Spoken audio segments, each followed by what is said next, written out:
তুমি জানো না মেয়ে মানুষ কি জিনিস? তোমার মোবাইলে তার নাম্বার থাকে কেন? এই ছেলে, আজকের পরে যেন তোমার মোবাইলে আর কোনোদিন কোনো মেয়ের নাম্বার না থাকে।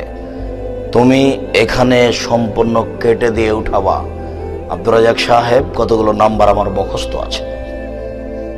আমি যখন একাই থাকি তখন দেখি ধীরে হাত চলে যাচ্ছে। যাবে এ কথাই স্বাভাবিক। তোমাকে আজকে একটা কৌশলের কথা বলে যাচ্ছি, শোনো। আজকে যখন তুমি রাত্রে ঘুমাবা, তুমি মোবাইলটা লক করে শুয়ে গেছো, কিন্তু কিছুক্ষণ পরে দেখছো তোমার হাতটা ঠিকই মোবাইলে চলে গেল, লকটা খুলেও দিয়েছ, তুমি এখন নাম্বার টিপছ। এরকম একটা পর্যায়ে যখন আসবে, তখন তুমি লাফ দিয়ে উঠে ল্যাপটপ ফেলে দিয়ে তুমি ঘরের বাইরে চলে আসো, আর তুমি মুখে বলো, তোমার মুখে লাথি মারি, আর পাটা তুমি পায়ের মাটির উপরে এভাবে ঘষটাতে থাকো, কচলাতে, তোমার মুখে আমি লাথি মারি, ছি ছি, তোমার মুখে আমি থুতু মারি, নাউজুবিল্লাহ মিন জালেক। আমি ওয়াদা করেছি আমি তার সাথে আর কথা বলবো না।